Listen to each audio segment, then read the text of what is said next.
आज हम एक नए एनिमे डन डा डन की शुरुआत करने जा रहे हैं, जिसका लोग बेसब्री से इंतजार कर रहे थे। तो चलिए एपिसोड 1 के साथ इसकी कहानी शुरू करते हैं। कहानी शुरू होती है मोमो अयासे नाम की एक लड़की से, जो अपने बॉयफ्रेंड से तंग आ चुकी है क्योंकि वो बहुत कंजूस है। वह डेट पर जाने के लिए भी मोमो से पैसे मांगता है। जब मोमो मना करती है तो वो उसे लव होटल ले जाने की बात करता है और वहाँ का खर्चा भी मोमो से करवाना चाहता है। ये सुनकर मोमो को गुस्सा आ जाता है और वो उसे लात मारती है, लेकिन लड़का शारीरिक रूप से मोमो से ज्यादा ताकतवर था, इसलिए वह उसे धक्का देकर नीचे गिरा देता है और ब्रेकअप करके चला जाता है। इसके बाद मोमो ये बात अपनी सहेलियों को बताती है। उसकी सहेलियां कहती हैं कि अच्छा हुआ उसने ब्रेकअप कर लिया, क्योंकि वह लड़का बहुत घटिया था। वे सोचती हैं कि मोमो ने उसमें आखिर क्या देखा। इस पर मोमो बताती है कि वो उसके पसंदीदा अभिनेता केन ताकाकुरा जैसा दिखता था और उसे मजबूत और मर्दाना लड़के पसंद हैं। उसकी सहेलियां कहती हैं कि इस तरह के लड़के अब कहीं दिखते ही नहीं। मोमो काफी उदास हो जाती है और सोचती है कि पता नहीं उसे केन ताकाकुरा जैसा मर्द कब मिलेगा। तभी उसकी नज़र एक क्लास में पड़ती है, जहां कुछ लड़के एक चश्मा पहने हुए लड़के को परेशान कर रहे थे और उस पर कागज फेंक रहे थे। वह लड़का बस अपनी मैगजीन पढ़ रहा था। ये देखकर मोमो को अच्छा नहीं लगता और वह उस लड़के की बेंच पर जाकर बैठ जाती है। उसकी घूरती हुई नजरों के कारण बाकी लड़के कागज फेंकना बंद कर देते हैं। इसके बाद मोमो उठकर क्लास से बाहर चली जाती है और सोचती है कि वह अपना गुस्सा किस पर निकाले। तभी वह चश्मा पहने लड़का उसके पास आता है। उसे लगता है कि मोमो उसे पसंद करती है, इसलिए वह उसकी बेंच पर बैठी थी। मोमो कहती है कि शायद उसने गलतफहमी कर ली है और उसे उसमें कोई दिलचस्पी नहीं है। फिर भी वो लड़का अपनी मैगजीन के बारे में बताने लगता है कि कैसे यूएफओ और एलियंस वास्तव में होते हैं, लेकिन सरकार इस सच्चाई को छुपाती है। वो कई सबूतों का जिक्र करता है जिनमें यूएफओ देखे गए हैं। मोमो कहती है कि उसे नहीं लगता कि यूएफओ या एलियंस होते हैं और न ही उसे इनके बारे में कुछ जानना है। इतना कहकर वह जाने लगती है, लेकिन लड़का फिर भी एलियंस के बारे में बोलता रहता है। इस पर मोमो गुस्से में कहती है कि अपनी बकवास बंद करो। शायद इसी वजह से तुम्हारे कोई दोस्त नहीं है और न ही कभी होंगे। ये सुनकर लड़के को बहुत बुरा लगता है और उसकी मैगजीन हाथ से गिर जाती है। मोमो को तुरंत एहसास होता है कि उसने कुछ ज्यादा ही कह दिया। वो उसकी मैगजीन उठाते हुए उसे सॉरी बोलती है और माफी मांगती है। मोमो फिर कहती है कि उसे एलियंस पर विश्वास नहीं है, लेकिन वह मानती है कि भूत सच में होते हैं। ये सुनकर लड़का हंसने लगता है और कहता है कि भूत जैसी कोई चीज नहीं होती, क्या तुम पागल हो? ये सुनकर मोमो बहुत गुस्सा हो जाती है और दोनों के बीच बहस शुरू हो जाती है। मोमो का कहना था कि भूत सच में होते हैं, जबकि लड़के का मानना है कि केवल एलियंस ही असली हैं। उनकी बहस के दौरान मोमो की फ्रेंड्स उन्हें देख लेती हैं और सोचती हैं कि मोमो को नया बॉयफ्रेंड मिल गया है। उन्हें लगता है कि दोनों की जोड़ी काफी अच्छी लग रही है। मोमो अब लड़के को चैलेंज करती है कि वो किसी भूतिया जगह पर जाकर दिखाए, और अगर उसे वहाँ भूत दिखाई देता है तो वो उसका नौकर बन जाएगा। इस पर लड़का भी कहता है कि मोमो उसकी बताई हुई जगह पर जाकर दिखाए, और अगर उसने वहाँ एलियन देख लिया तो मोमो को उसकी नौकर बनना होगा। दोनों शर्त मान लेते हैं। रात को मोमो नागी जनरल हॉस्पिटल पहुँच जाती है, जो कि कई सालों से बंद पड़ा है। मोमो ने उस लड़के का नाम ओकल्ट कुन रख दिया था। ओकारुन फोन पर मोमो को बताता है कि यह हॉस्पिटल एलियंस का अड्डा माना जाता है। अगर वह इसकी छत पर जाएगी तो एलियंस उसे जरूर किडनैप कर लेंगे और उसकी बॉडी पर एक्सपेरिमेंट करेंगे। मोमो सार्कास्टिकली पूछती है कि क्या कभी उसका किडनैप हुआ है, जिस पर ओकारुन कहता है कि शायद हुआ होगा और एलियंस ने उसकी यादें मिटा दी होंगी। ओकारुन की बातों से मोमो को साफ पता चलता है कि उसने आज तक कोई एलियन या यूएफओ नहीं देखा है। उधर ओकारुन भी मोमो की बताई हुई जगह, एक पुरानी टनल पर पहुंच जाता है। मोमो कहती है कि उसने ऑनलाइन पढ़ा था कि यह टनल बेहद भूतिया है। ओकारुन कहता है कि वह इस टनल में जाकर साबित कर देगा कि भूत जैसी कोई चीज नहीं होती, लेकिन फिर भी उसे डर लग रहा था और वह गाना गाते हुए अंदर जाने लगता है। इस दौरान ओकारुन मोमो पर चिल्लाने लगता है, ये पूछते हुए कि जब उसने खुद कभी भूत नहीं देखा तो वह उन पर विश्वास कैसे कर सकती है। इस पर मोमो बताती है कि उसकी दादी असल में एक स्पिरिट मीडियम है, यानी वे आत्माओं से बात कर सकती हैं। मोमो को उसकी दादी ने पाला है क्योंकि उसके माता पिता का निधन हो चुका है। जब मोमो छोटी थी, उसकी दादी उसे घर से बाहर निकलने से पहले एक रिचुअल पोज बनाने और सिर पर हाथ रखने को कहती थी ताकि बुरी शक्तियां दूर रहें। मोमो स्कूल में भी इस पोज को करती थी, जिससे उसके सहपाठी उसका मजाक उड़ाते थे। यहाँ तक कि वह लड़का जिसे मोमो पसंद करती थी भी उसका मजाक उड़ाने लगता है। इससे मोमो को बहुत बुरा लगता है। धीरे धीरे मोमो को अपनी दादी से चिढ़ हो जाती है और वह उन्हें बुरा भला कह देती है। इसके बाद कई दिनों तक वह अपनी दादी से बात नहीं करती। लेकिन बाद में मोमो को एहसास होता है कि वह इस बात से गुस्सा नहीं थी कि लड़के ने उसका मजाक उड़ाया, बल्कि इसलिए गुस्सा थी क्योंकि उसने उसकी दादी का मजाक उड़ाया था। मोमो अपनी दादी से बहुत प्यार करती है और उन्हें लेकर काफी प्रोटेक्टिव है और उसे उस पर पूरा भरोसा है, इसलिए उसे ये भी यकीन है कि भूत होते हैं। अब वो ओकारू से पूछती है कि उसे क्यों लगता है कि एलियंस होते हैं, लेकिन ओकारू उसे कुछ नहीं बताता और बस कहता है हर चीज के पीछे कोई कारण हो, ये जरूरी तो नहीं। इसी बीच ओकारू को सुरंग में खून से सने पंजों के निशान दिखने लगते हैं।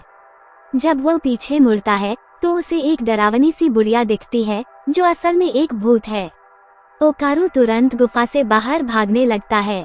उसकी चीखें सुनकर मोमो कहती है कि यह भूत टर्बो ग्रानी जरूर होगी, जिसके बारे में कहा जाता है कि अगर वह किसी को पकड़ ले तो उसे शाप दे देती है। ओकारू भागने की पूरी कोशिश करता है, लेकिन टर्बो ग्रानी उसे पकड़ लेती है और उसका कॉल कट हो जाता है। मोमो उसकी मदद के लिए निकलती है, लेकिन रास्ते में उसे 3 इंसान जैसे रोबोट मिलते हैं जो असल में एलियंस थे। मोमो दूसरी दिशा में भागने की कोशिश करती है, लेकिन वे उसे तुरंत पकड़ लेते हैं और उसके कपड़े फाड़ देते हैं। जब मोमो को होश आता है तो उसके हाथ पैर बंधे होते हैं। एलियंस उसे बताते हैं कि वे सार्पोएंस हैं जो सार्पो ग्रह से आए हैं। उनकी जाति में केवल पुरुष होते हैं क्योंकि वे जनसंख्या बढ़ाने के लिए क्लोनिंग तकनीक का उपयोग करते हैं। लेकिन अब वे इंसानों की तरह प्रजनन करना चाहते हैं, इसलिए वे इंसानी अंग चुराने आए हैं। वे मोमो से कहते हैं कि वे उसके साथ संबंध बनाएंगे और फिर रिसर्च के लिए उसके अंग निकाल लेंगे।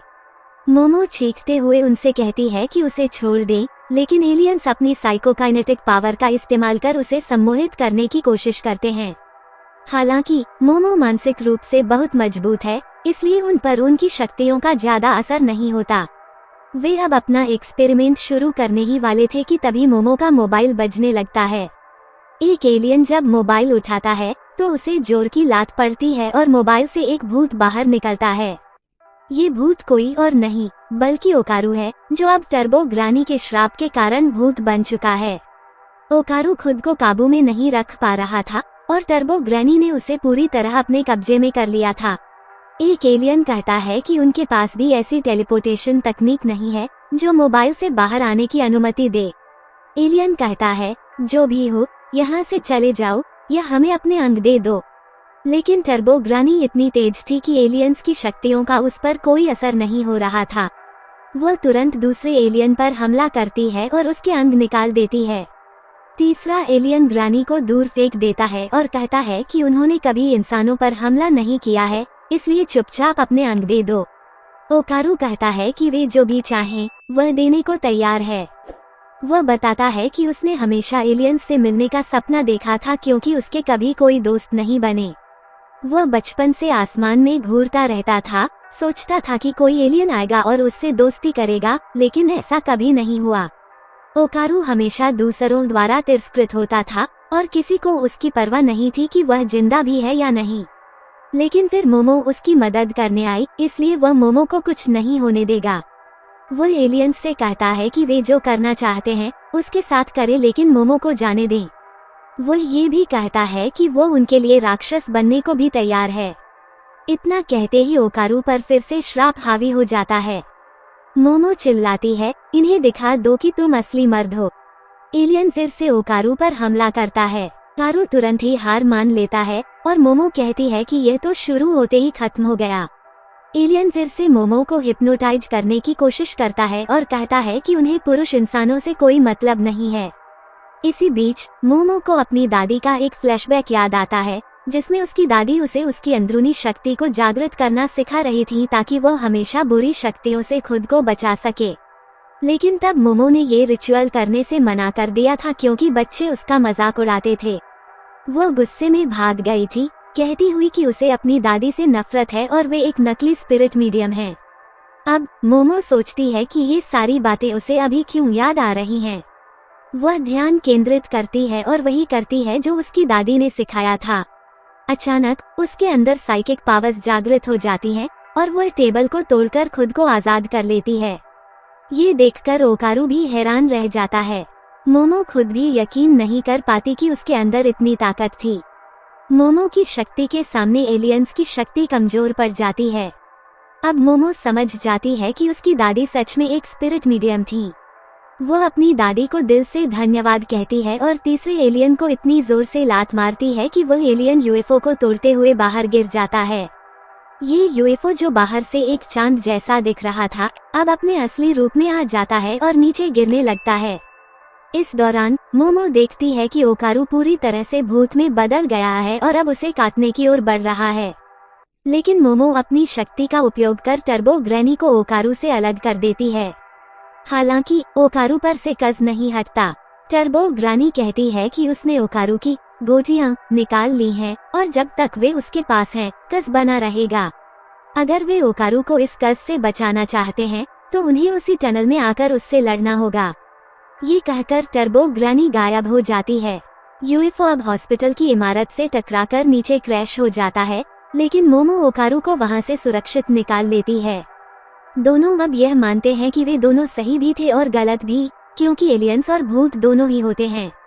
मोमो को एलियंस ने किडनैप किया और ओकारू पर भूत का कस लग गया। मोमो की साइकिक पावर की वजह से ओकारू अभी सामान्य है, लेकिन अगर वो अपनी पावर हटा दे तो ओकारू फिर से नियंत्रण से बाहर हो जाएगा।